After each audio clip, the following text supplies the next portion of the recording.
This is India in the 90s, where anything can be bought for a few rupees.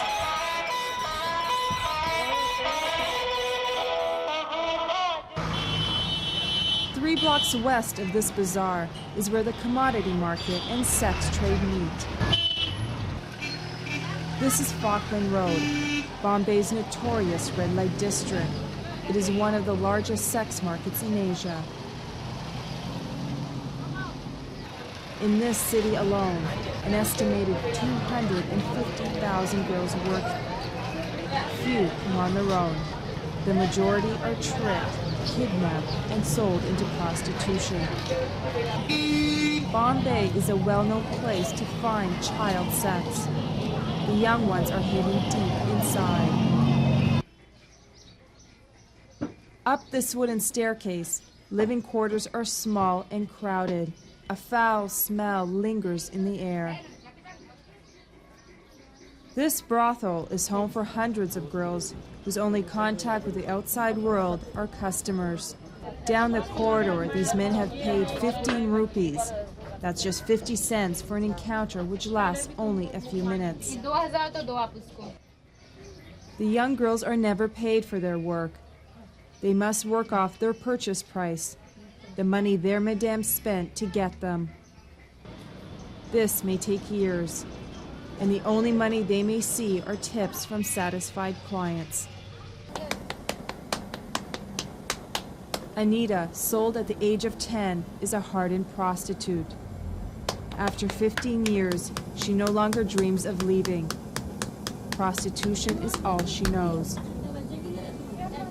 Like so many of the other children here, her daughter sleeps in the bed next to hers as she services clients. Mesdames are aware child prostitution is illegal. When they heard a foreign camera was in the neighborhood, they hid these young Nepalese girls in this secret attic. They are this brothel keeper's prize merchandise. Some as young as 9 years old command the highest price, desired by locals and Arabs for their fair skin and virginity. Most of the girls enslaved into prostitution in India come from Nepal. Maya has worked in this brothel for 6 years. Afraid to go back home, Maya fears her family and society will reject her because she is a prostitute. I cannot read or write. I came to Bombay to survive. I'm not happy, but how can I go home now that I'm spoiled?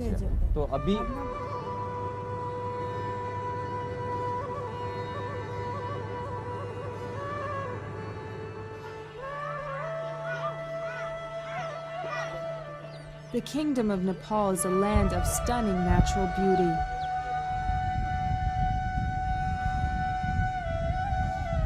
It is officially the only Hindu country in the world. Buddhist traditions remain strong, brought by thousands of years of Tibetan migration.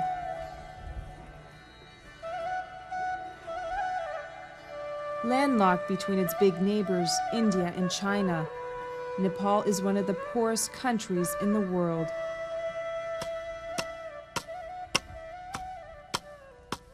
Agriculture employs over 90% of the people.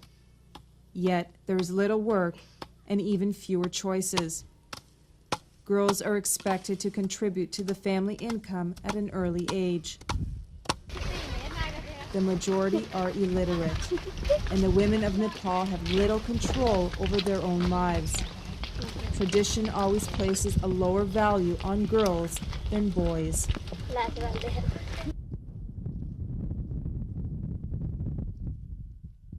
In the remote district of Nuwakot, a full day's walk from the nearest paved road, is one of the main centers for child trafficking. The number of girls missing here is one of the highest rates anywhere in the country. Little is said, but there are no teenage girls seen around this village of Chesapani. They had been lured away by promises of good jobs and the glamour of Bombay. Child traffickers are drawn by the innocence of local villagers and their desperate poverty. This family's daughter disappeared 2 years ago. Rupa Tamang says he doesn't know where his daughter is, but believes she's been taken to Bombay. How to stop it? What to do? Such a police force, such a big society, and still the girls just vanish.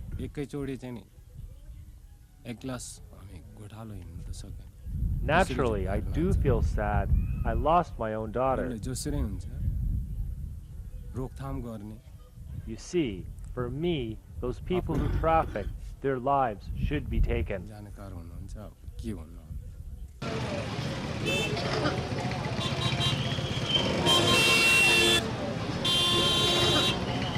At an undisclosed jail in Kathmandu, these men are part of a growing trafficking ring that sells young girls to prostitution. 25-year-old Ganesh Rarki is a rickshaw driver. He sold his own wife for 500 rupees, or only $12. I did not do it directly. I was not alone. I was influenced by other people. I'm not a person from the city. I haven't watched television in my life. How do you say why I sold my wife? Maybe for money?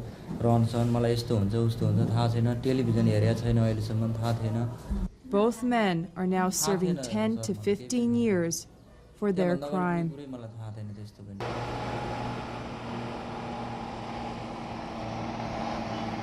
Help for those who escape prostitution is hard to find.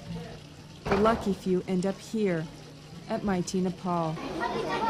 It is one of the few non-governmental organizations that provides a safe haven for child sex workers and destitute young girls who are at high risk for the sex industry. Recently rescued from India, these girls return to their homeland only to find a country against them and families who won't take them back because they are prostitutes and HIV positive. The Nepali police interrogated the rescued girls with their own camera.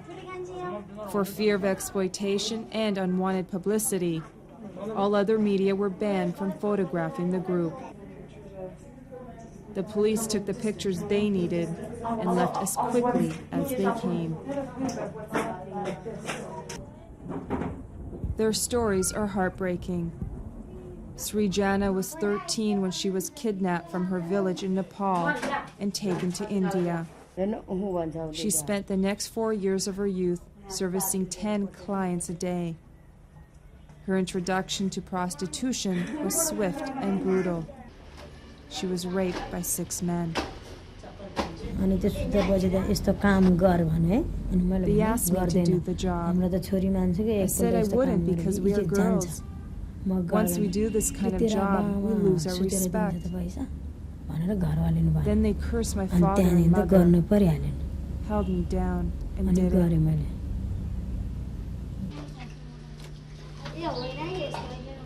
Fear tactics were used on 16-year-old Devi. She was never allowed to leave the brothel that became home for the next 4 years. For 3 days, they did not give me anything to eat, threatening me every day. They said they would kill me, put me inside a machine, and they didn't care if they lost the 60 or 70,000 rupees they spent to get me. Anuradha Korala is the center's director. She fights hard to end child trafficking and says the lack of commitment to the girl child is part of the problem. Prostitution, you do it by will. Trafficking is like, without your will, you are sold away. You're taken to someone else's place and sold like a cow. Even if I have to sell someone's cow, I have to ask. If I want to sell your shoes, I have to ask you once. But here people don't ask. They just cheat you and take you and sell you. How do you fight back? Well, now we are doing it. We are trying to get hold of the criminals. we are doing awareness campaignings, we are doing prevention works, we are trying to do. But like only NGOs working in this field will not do, I think. And government has to come, and all for the, I think above all, the attitude of the whole Nepalese have to be changed. Some days at the shelter are harder than others. On this day, emotions run high. Why is she crying? She's got no one, except one brother.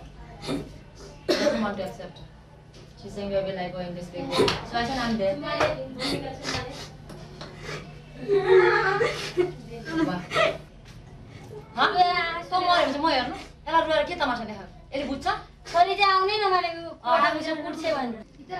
Pooja has said little since her return from Bombay. She spends most of her days waiting for a family member to claim her. Illiterate and HIV positive, Pooja is only 13 years old. Mighty Nepal will take care of her and the others, giving them the tools they need to survive.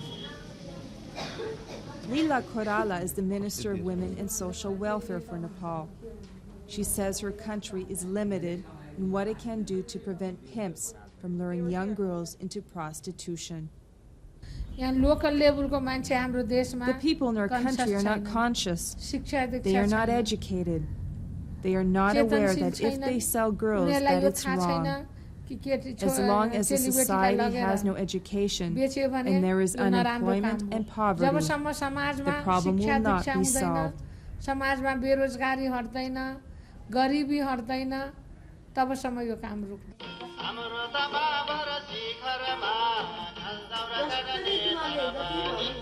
And as a country searches for solutions, there are days when music and laughter fill the rooms of Mighty Nepal. Their adolescent jokes are a sobering reminder how young these children are. Their innocence lost and an uncertain future ahead. They are victims of a cruel destiny. But for the first time in a long time, they are free. Christine Golka reporting.